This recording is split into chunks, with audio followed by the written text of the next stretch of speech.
Hey, I'm Kai. I recently posted my first impressions video of the 5153 6L6 50W and really enjoyed it, and I wanted to dive in a little bit deeper, go through each of the channels, dial in a bunch of different tones for each one. So that's what this video is going to be. I'll give a brief run through of what my setup's going to be for this video, and then I'll get into some tones. If you'd like to skip straight ahead, please do so using the timestamps in the description box or the chapter marks on the video. Now, since my initial video was all using the PRS S2 in drop C, I figured I'd change things up a bit and go for my Balaguer Woodman this time, which is currently tuned down to drop A sharp.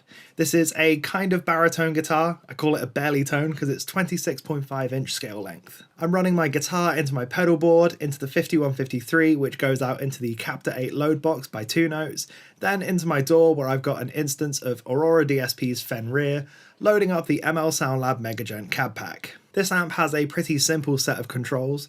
We've got a gain and volume knob as well as a 3-band EQ for each channel. These are shared across channels 1 and 2 but are separate for channel 3. We also have a resonance control on the back of the amp that's shared across all 3 channels, as well as a presence control on the front which is also shared across all 3 channels. Now, I could take up all of your time by running through every knob on every channel trying to find the sweet spots, but in a bid to keep this video nice and short, I'll cut straight to the playing for each one. Let's start with what I found to be a surprisingly good clean channel. With the volume up high and the gain down low, you can get some really nice sparkly cleans out of this.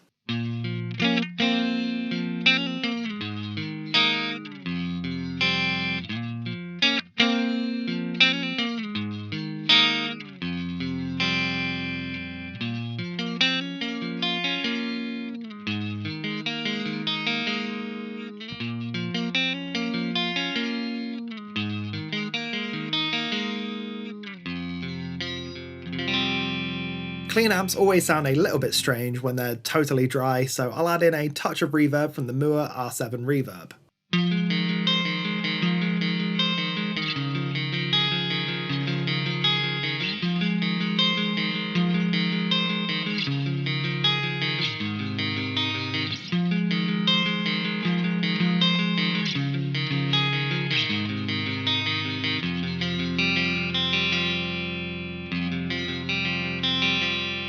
Now let's see just how much gain we can get out of this green channel. We'll bring up the gain all the way, or most of the way up, and we'll turn the volume down to compensate. Okay, so if we stay on the split neck pickup for a second, you'll hear that it's still super clean, but we can switch over to the bridge humbucker and get a little bit more dirt out of it.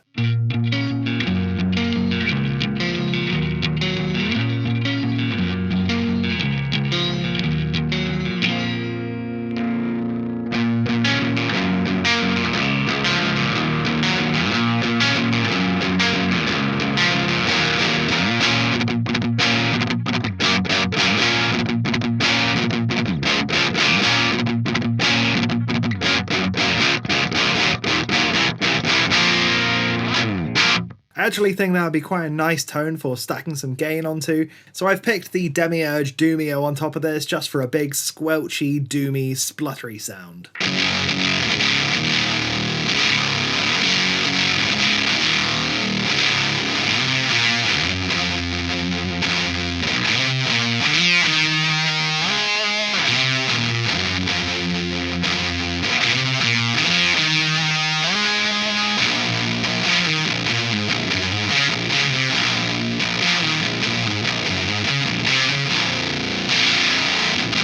Now we're on to the blue channel. This isn't so much of a crunch channel as one might expect from an amp like this with 3 channels, it's more an alternative high gain channel. I'll show you what I mean in a second, but first we're going to hear it on the lowest gain setting possible. I found that anything below 2 sort of chokes out and gets a bit wimpy, so we'll call gain on 3 our lowest gain tone.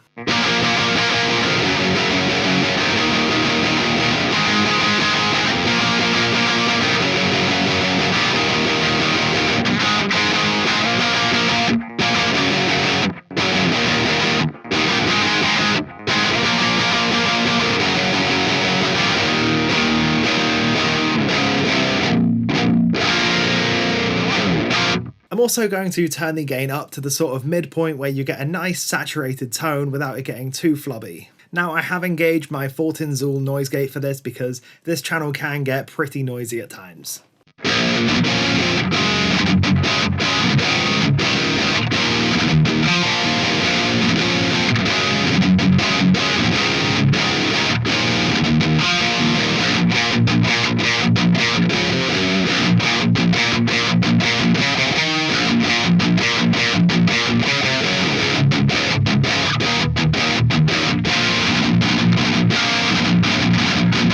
Just for fun, let's also goose the gain control of channel 2 of this amp. Bear in mind we're not even into the highest gain territory yet, this is going to get hairy as hell.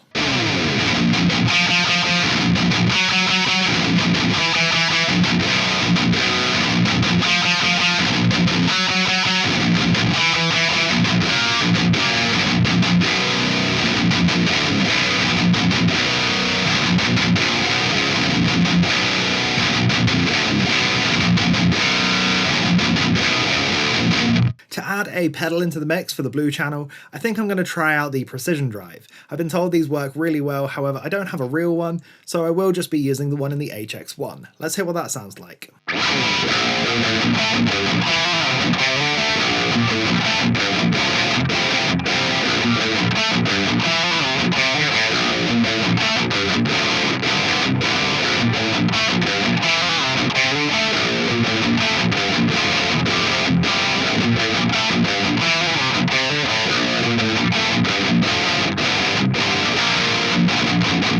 Now onto the red channel, let's hear this one on the lowest gain possible. This is again going to be around sort of 2 to 3.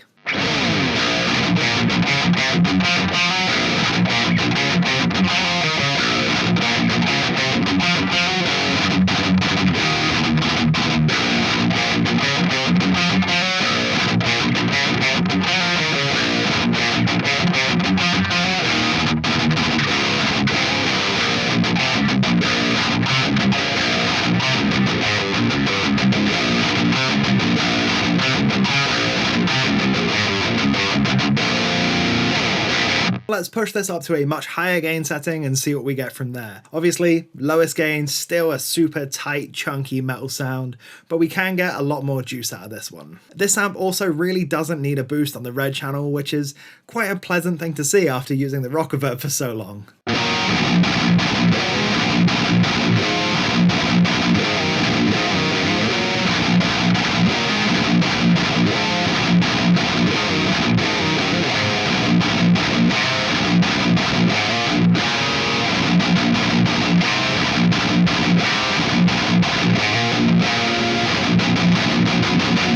As for pedals with the high gain channel, there aren't really too many that work with it, so I guess I'm just going to throw on a reverb and delay and see if we can get a sort of smooth sounding lead tone.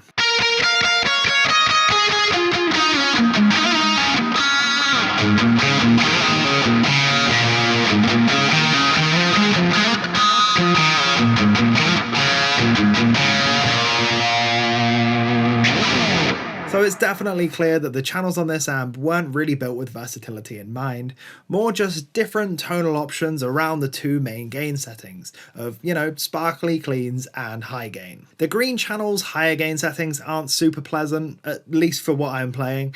It may work better for some other setups that I might get into in a future video, but for this guitar, this sort of setup, not really working for me. The blue channel almost goes down to a crunch, but really it's just high gain all the way, and the red channel goes from high gain to high gain to high gain. Not too versatile at all, but it does sound great. I'm finding that the 5150 is a really good fit for me. I think the cleans are pretty much what I'd expect of a clean amp. It's nice and sparkly, nice and articulate, really good for stacking on stuff like reverb and delay into big atmospheric cleans, and the high gains are tight, percussive and chunky, exactly what I want.